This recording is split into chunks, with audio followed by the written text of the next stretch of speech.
why we're okay. Sorry. No problem. No problem. We're flexible at 7:31 in the morning.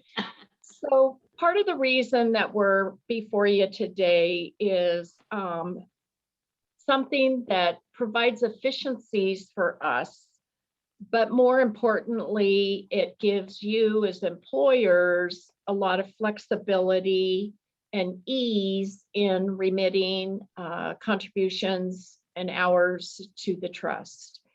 And that's through our electronic reporting system. And what has happened, and it's not only on your trust, but on other trusts that we administer, and it's affecting not only small employers, but also large employers, where they want to continue to fill out the forms, send in a check, all the while where they're looking at their cash flow.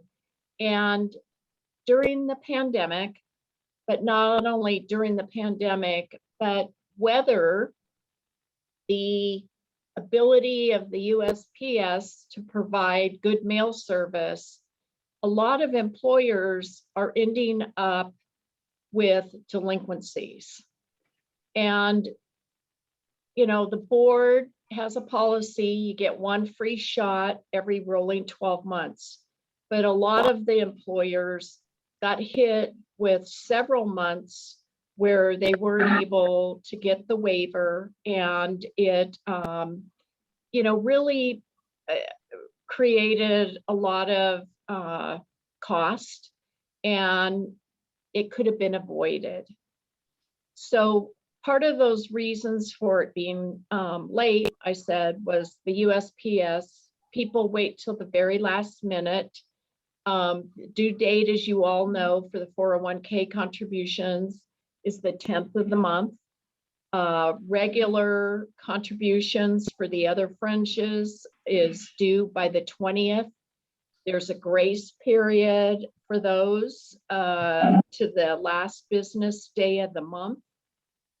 And it causes issues if we don't receive it until the very last day of the month on our side, because we have to scramble and get in the eligibility to the carriers. And a lot of times those payments are coming in after that last date. So we have a very slick program. We would encourage everybody to get on board with it. We have a manual, a 43-page manual, which Sam or Lori, if you'd like to bring that up first, and then Sam will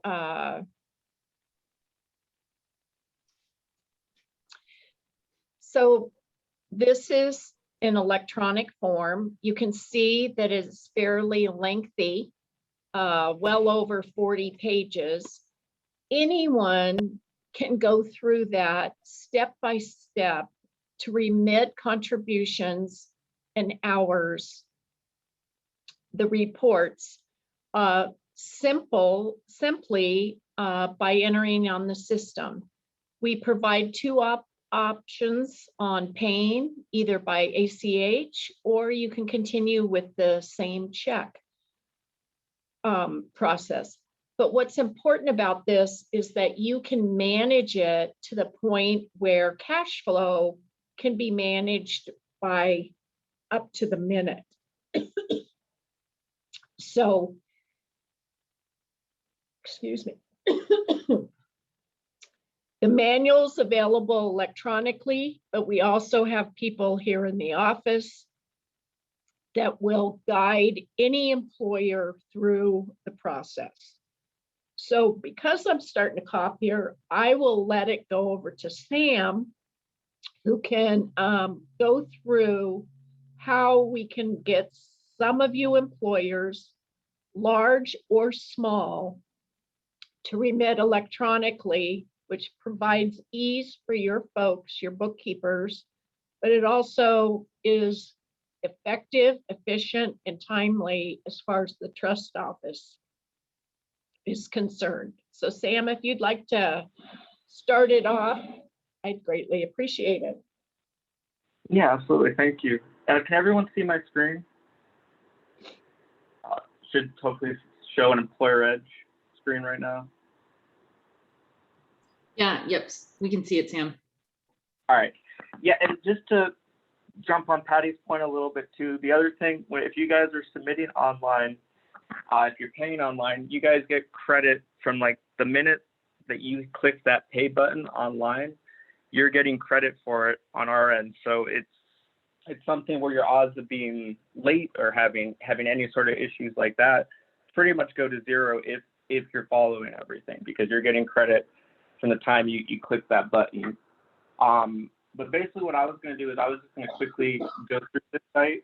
And if you have questions, do a quick demo. If you guys have questions, or if you don't want to hear me talk anymore, just let me know and we can kind of go over that. But like Patty was saying, Employer Edge is the online reporting tool for 290, and it's kind of a place where employers quickly, securely can send their hours, make payments. We've used it for 290 for about 5 years. We have about 45 employers that are currently reporting this way through the site. But I think kind of as the site has gotten better and improved, and then with COVID and weather, it's something that we're trying to emphasize getting more employers on it.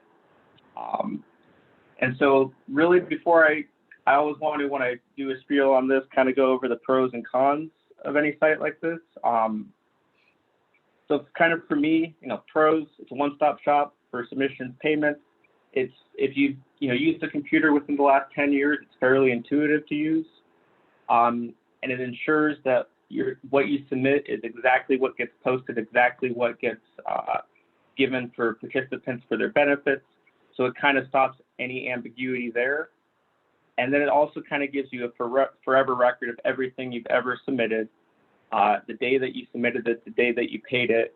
And then the key is, for me, ultimately, it should be a time saver for anyone that's using it. The cons in my mind are kind of the initial setup can take a little bit of time depending on the size of the employer that's using it. And then there's certain types of adjustments that can be difficult online. So I think those are kind of will be the pros and cons going into it. But first thing I'll do, the screen here that you should see right here is the basic starting screen. Any employer who logs in is going to see the screen. We can do messaging here. So if there's some reason that we wanted to have a specific message for the 290 employers, we can quickly do that here. If you guys wanted to brand it, like if there's a logo we wanted to put here, if we wanted to put one of your guys' faces prominently here for some reason, we could do that up here. In terms of options, so there's these main options. There's the search option, which honestly, I never ever use, but you can technically search for reports or adjustments there. There's the manage account option, which you're pretty much going to use twice in your life, which would be when you're setting up your secure password, and then when you're setting up your ACH. There's the help manual, which is what we kind of talked about, which is the PDF that gives you a long, extensive overview of how to use this. And then there's also a video with a more charming person than me kind of going over the site. I think it's got about 30 YouTube hits. So, I mean, if you guys want to look at it and get it up there, please do. But 99% of anyone using this site is going to be going right here to this enter reports button. So the main stuff here, any employer who uses it is going to see something like this. They're only going to see their employer. You won't have all these different employers here. They're going to come in here.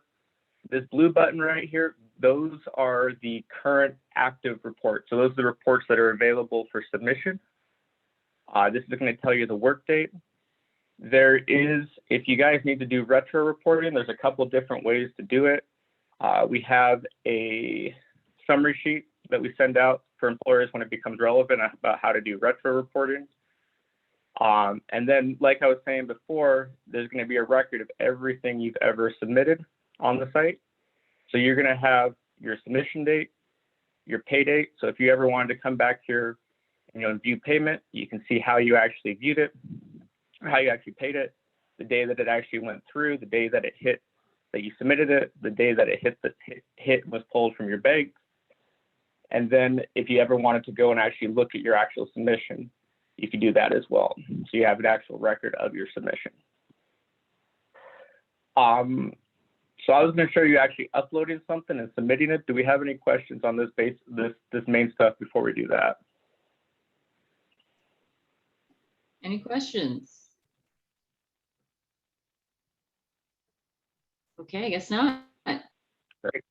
All right, so I'm going to go into the test environment, so nothing here will go be permanent. But so if I was an employer coming here to this and wanted to submit a report, you would go here, you would see your available reports, and you would go ahead and click on that report. From here, there's basically what's going to happen on this report.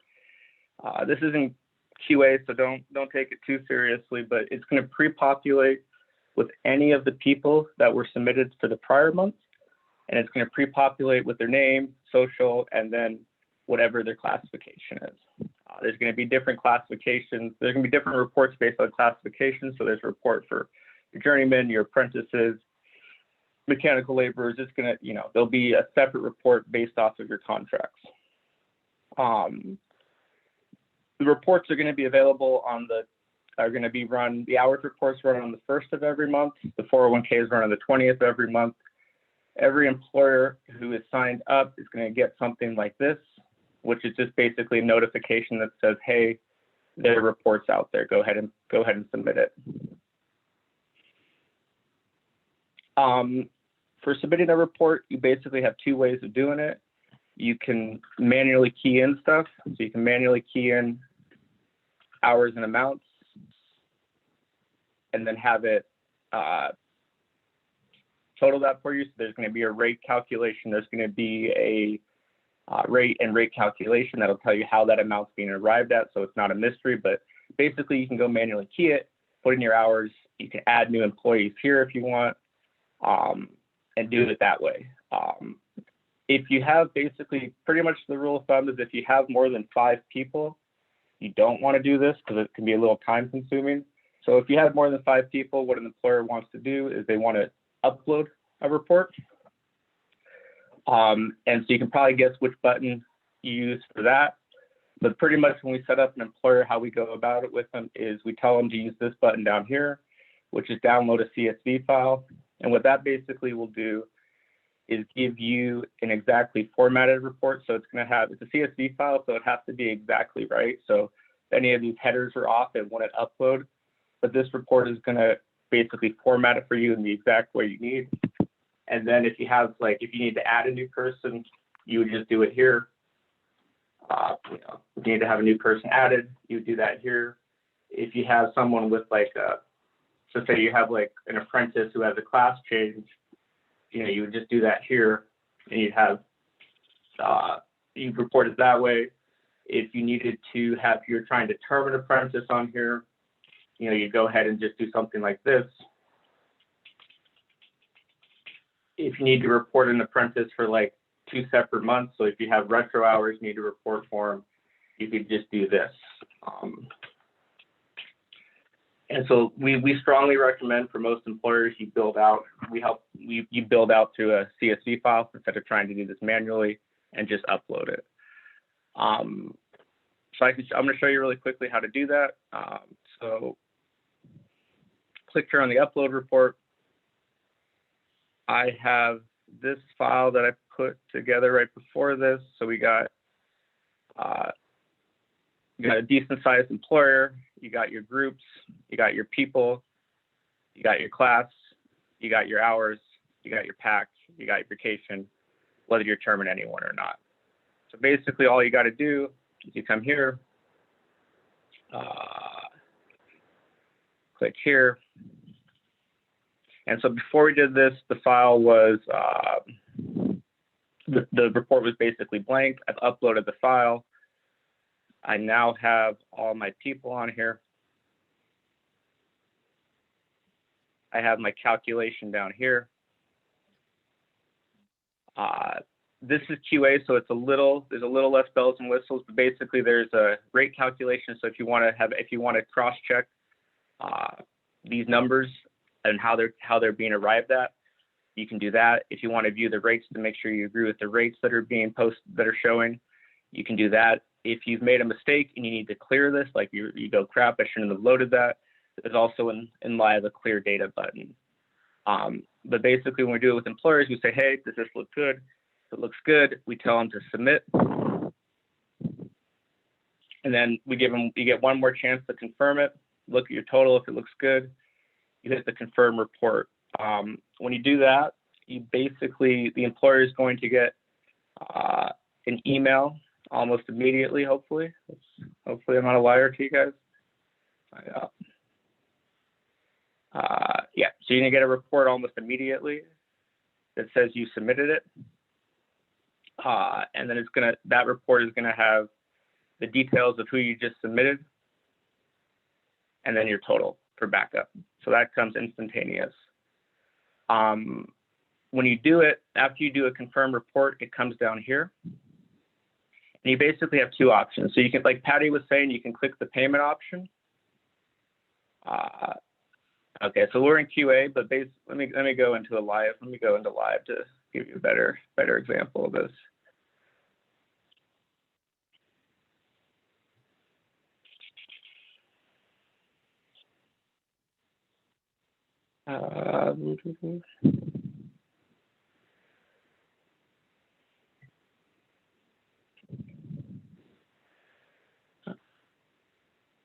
We don't want to actually.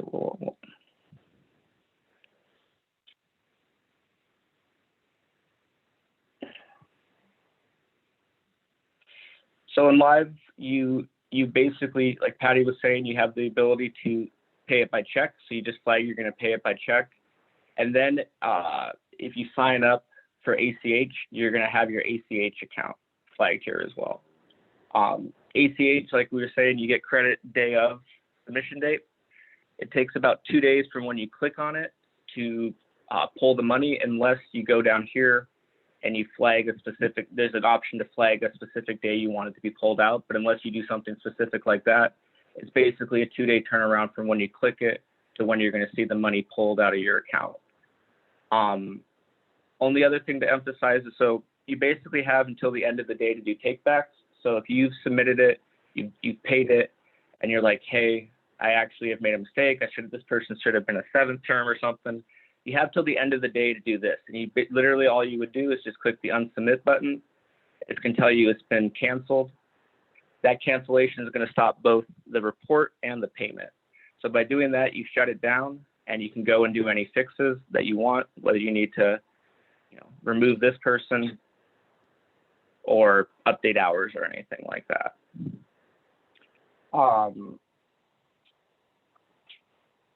And then the only other thing is, if you're signed up for this, it's free. You guys will still get paper remittances, but you would also have the option to come online and do it. So there's not really, if you want to sign up and then you say, I don't like this, you can just not use it. But it is something where the option is available for any employer who requests it.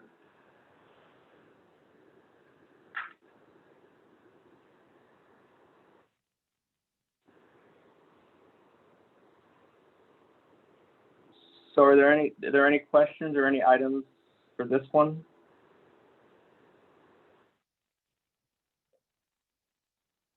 Anybody? Guess not, Sam. Lori, All right. if you could send this recording out to us, I'd love to get it in front of our accounting group, because we were one of the ones that were hit with some fees for check being lost in the mail. Absolutely, yeah. I do plan to share the recording of this session with all PMCA contractors, so you should get a link to it in your email later today. Thank you. It would be nice if you could hold a class for the people that would benefit from this. Frankly, I don't really know what I'm even looking at, but I have a lot of people that would know, and they'd have questions and feedback, whereas I don't even know what question to ask. Well, Dustin, that's a really good point. we would love for Harder to go this route. And we are more than happy to set up a time with whoever your bookkeeper is or payroll, or we would love to do that. Well, I think a general class for all the PMCA members would be beneficial so that we Okay. could send the people that would benefit from this. We are more than happy to do that. It's to everyone's benefit. Yep, absolutely. Yep. If we have a time and if we have people invited, we would absolutely have people from our office come and do one together. Patty and Sam, I'll coordinate with you to set up a class, and then I'll get the information out to the PMCA members. Great. We would love that.